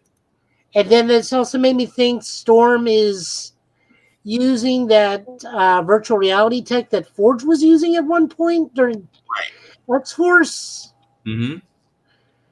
That just didn't make, like I said, this is definitely its own thing. Like, yeah. I tried to make sense of it and I couldn't, but no, fantastic book. 50 years of Storm, it just doesn't seem right. But you'll never find a bad Storm painting. You'll never find a bad Storm artwork. Nope. Even that one time where Ben thought Storm's hair was a wig, and then it got personal. And she took that personally. She said, yeah, Wolverine. That was the one time Wolverine regretted anything. No, that was the thing. That was when Storm and That's when Storm and Black Panther, when they were married, took over because Sue and Lee went to go fix their relationship after Civil War. Yeah. And then, like, remember, because Black Panther walks in and Storm's hanging by things fists over here, and he's like, "Oh gosh, this is not what it looks like." He's like, "No, you question your hair. I understand. Don't ask about her eyes. They are not contacts." That was almost a turn around and walk out moment. He's like, yeah, "That's got nothing to do with me." Also, X-Men number 10, written by Jed McKay, art, pencils by Netho Diaz, inks by Sean Parsons, color by Fuerza Fuentes Sojo. Oh man, you ever want to see Cyclops make a threat and follow through? This is the book for you. I'm sorry. My only response to the X-Men issue number 10. Well played. Government agent Ludovic comes in, like, threatens Scott, and Scott's like, "Well, we technically have nothing to lose. Mm-hmm. If you kill me, we have the plan. We will orbit drop Juggernaut onto DC. Your government's going to be in disarray. Any actions taken against us right now, I have already unleashed my version of the Hellions. Mm-hmm. You're going to spend most of your government budget funding for both you and the ONE just doing repairs and resupply for here to all get out. Mm-hmm. And if anything happens to me and my wife finds out, Earth is doomed." That's the cure. That's the trigger. It's like, if my wife finds out that I'm dead, or that you've harmed any mutant, I love that line. If you killed me, she will grieve, and so will the Phoenix. And then the Phoenix shows up, and you really want to deal with the cosmic being? Be my freaking guest. And I love that Quentin's like, "Do you think Jean would really do that?" It's like, I mean, Quentin, you were a former host of the Phoenix. You tell me. It's like, oh, we are so boned. Mm-hmm. But I just love the fact that, it's the fact that he sat there and told Magneto, he's like, "Sit on down. I came in with a plan." And the whole time he's looking at Agent Lindquist, he's like, "You can stop this at any time." He's like every time he gets a call, this base got destroyed. This base got destroyed. This base got destroyed. He's like, "You could stop this at any time. It's up to you." As he cracks open a beer and just politely sits there, it's like, this, you could stop this anytime you want. That's why I clap my hands. I'm like, this is the Cyclops I have been waiting for. He literally sat there and said, "You can make it. It's mutually assured destruction. You can stop this, or we can go to war. Either way, you're not. How he says, how confident are you that the U.S. government can survive this?" And just, with not even breaking a pause in drinking, goes right back to drinking a beer. I'm sorry. I've been ready to die since I was 14 and have done so multiple times already. Right. For this pause. It was just the cold way he said. I was like, oh, this Cyclops has been through some stuff, and just says, and it's up to if you feeling froggy, go right ahead. Christy D says them thighs, and I'm like, Cyclops doesn't miss out like that. Yeah, he did not miss leg day. Leg day was not. Do you not know that his gym name is Squat Clops? But no, I really did like this issue. The whole idea of basically being your opponent without firing a shot. That was interesting. Moving right along, we are looking at two indie books. Dynamite Comics, number 1, Silverhawks. Mm-hmm. Yes, that's Silverhawks from when I was little and Will was little. Yeah. Fortunately, they did not change the name of the only black Silverhawk in this book, and I wish they did. Let's not mention it. You mean you don't want to talk about Hot Wings? Nah, let's not mention it. Let's just not. So this is the origin story of the Silverhawks. This is a new look at the product franchise.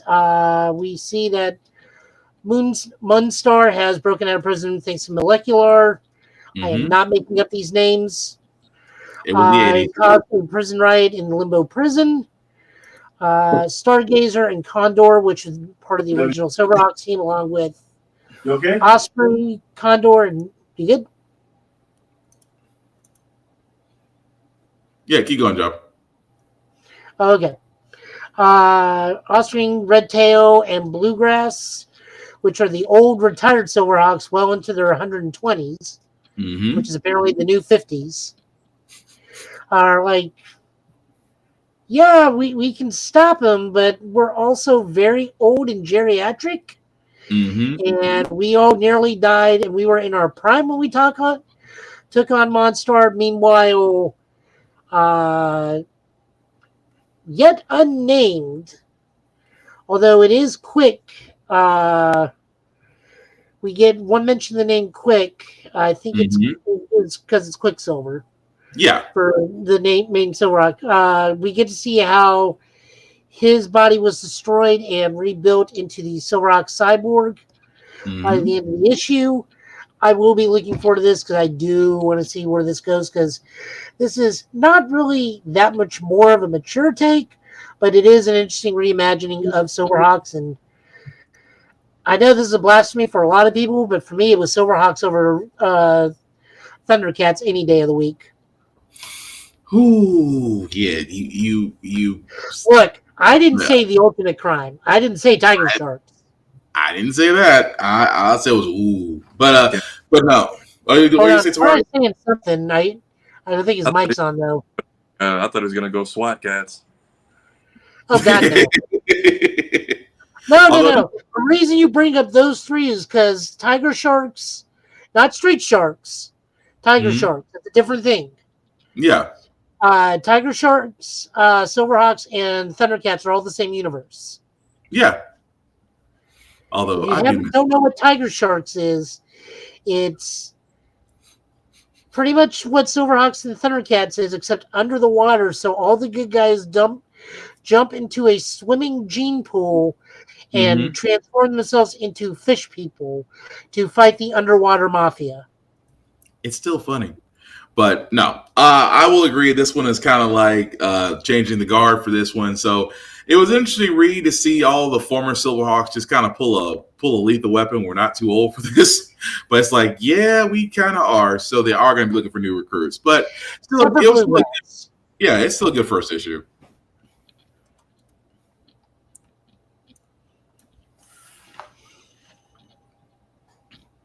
Yeah, this is what they're going to be looking like. I'm okay with this kind of art. This is written by Ed Brinson, art by George Combatis, colors by Ellie Wright. Yeah, definitely try and pick this up. We're going to keep checking back in on this. I'm looking forward to this. Oh, yeah. From last week, we missed it, but we are looking at Power Rangers Prime number 3, written by Melissa Flores.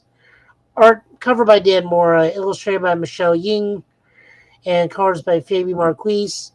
So, big more lore drop here. We learned that Rita Repulsa is still Rita, but in order to try to make her a better person, they tried to directly infuse her with morphing grid energy, hoping it would even her out. Just gave her more power, but she's more, I will help you get these people off the planet so that I can take over the planet myself. Yeah. Kind of a thing. I love that she brings Bulk around with her during this thing. Like, he's like her main he's her main henchman, and he just wants nothing to do with it. Yeah. But he also knows he can't get away from her, too. That is kind of interesting, though. She does give the Rangers their first new powers, although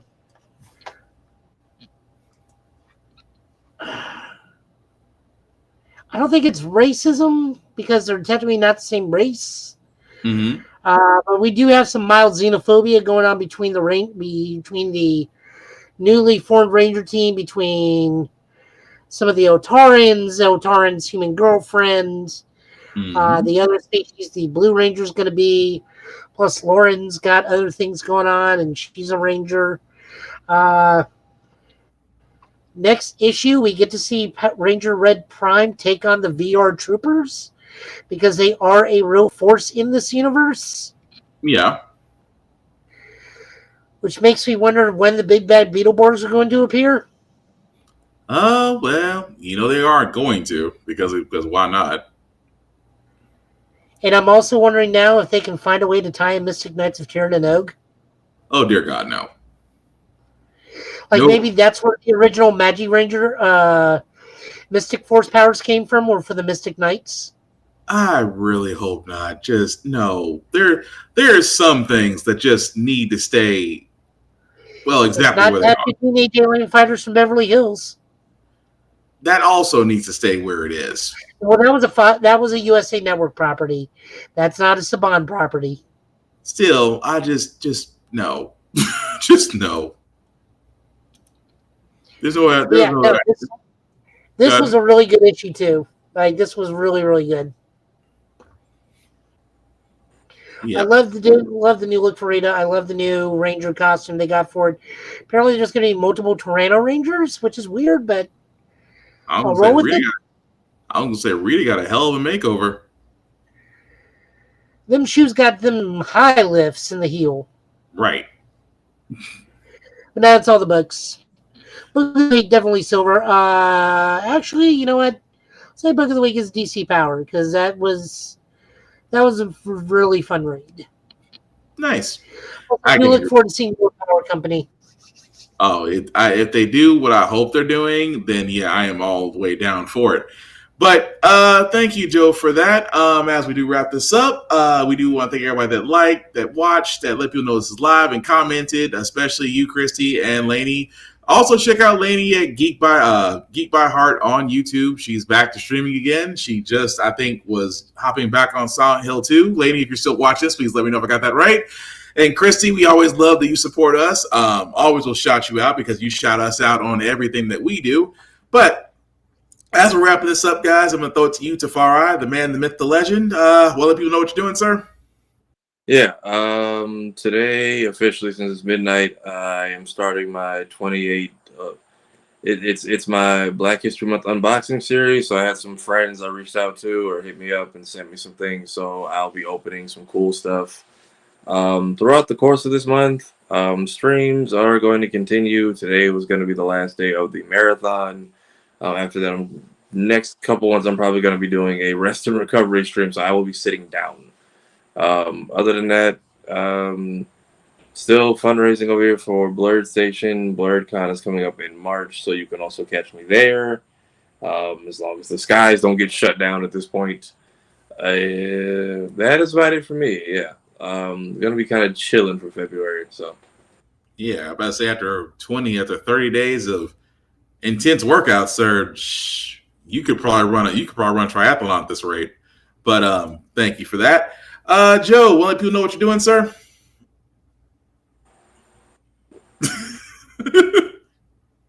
He was frozen. He's good. He was frozen. Tafari and I finally finished the full run of Ultraman Arc. We're going to take a bit of break. We're going to jump into Ultraman Blazar so he can see Caveman Unga Bunga Ultra, voiced by Johnny Young Bosch, Adam, the Black Ranger. Still streaming stuff, but right now I am just breaking down a lot of stuff in my room to pack and move. All of this is going to be packed up tomorrow. All my big Transformers have been, well, not taking apart the big combiners, but I have condensed everything else in vehicle mode so I can put them in a box. Now I got to take apart the Korean combiners because I move in 2 weeks, and this only re-triggers my mental spiral. Oh, well. Tomorrow I got to go around and find a U-Haul place, reserve a U-Haul truck, go to AT&T and find out how much I can try to bundle and save on internet and get the internet set up.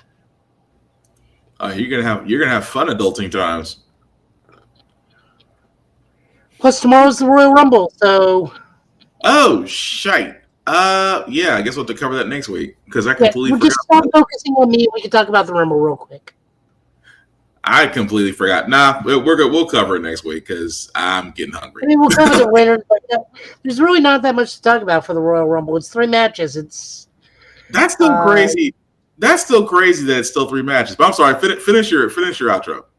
Yeah, so I'm still streaming 2 games at least. SD Gundam Battle Alliance on Mondays for Mini Mech Monday, and then Titanfall for Titanfall Tuesday. Wednesday, it's a 50-50. If I can stay awake long enough to play around some Duality, I will, but I've been falling asleep on stream again because Joe tired. Joe always tired. Other than that, nothing else. All right, gotcha. But yeah, I completely forgot about the fact the Royal Rumble is this Saturday. 3 matches. Let's be honest.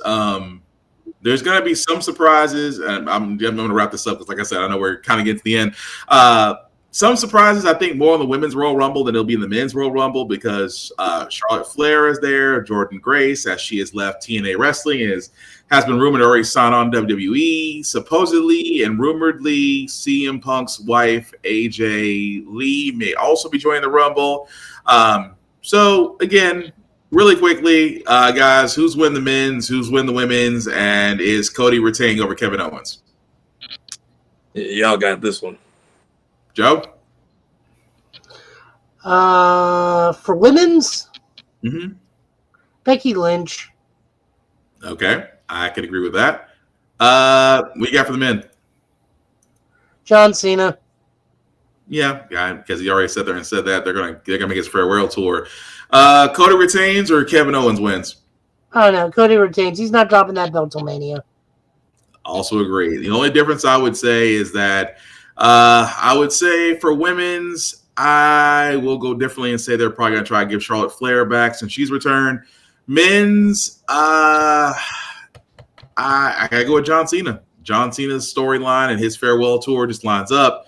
And I agree with you. Cody's not dropping against Kevin Owens. I think that feud is going to go on well into WrestleMania. So, again, Royal Rumble does come on Peacock this Saturday, guys. Definitely check it out. Let us know what you think because we'll definitely watch it.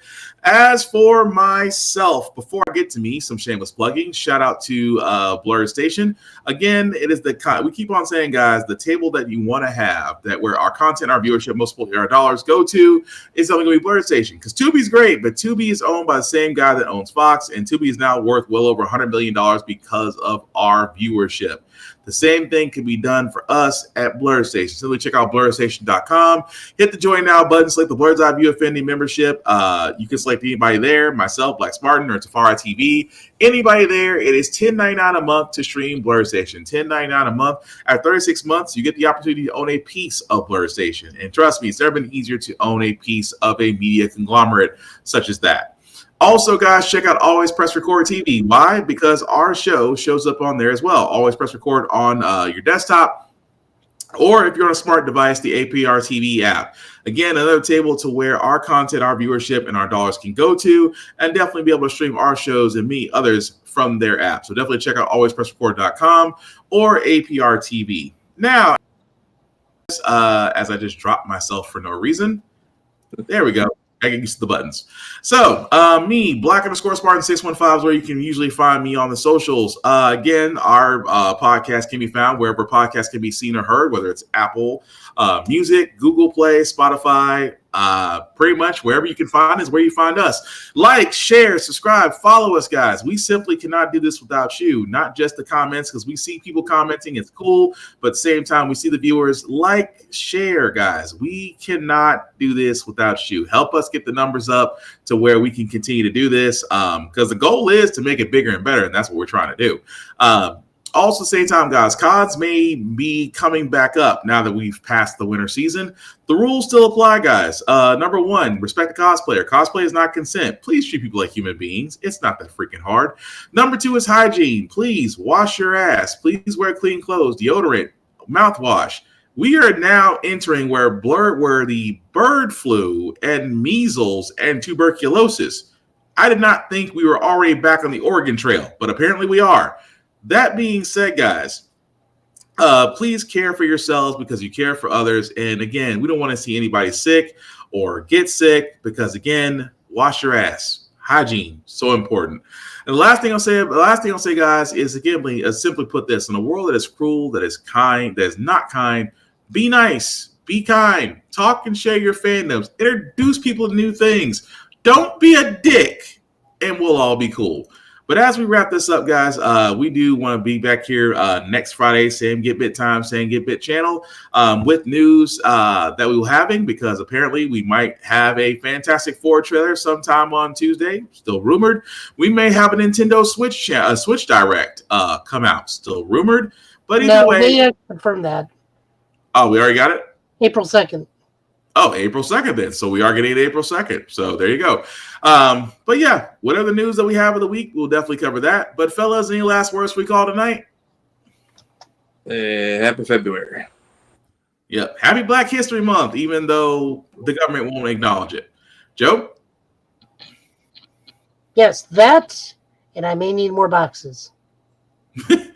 He's been Tafari. He's been Joe. I've been Will. This has been the Ibit Podcast, guys. Thank you all for watching. Please take care of yourselves and each other. And I promise you, if I can form words, we'll get through this. Peace.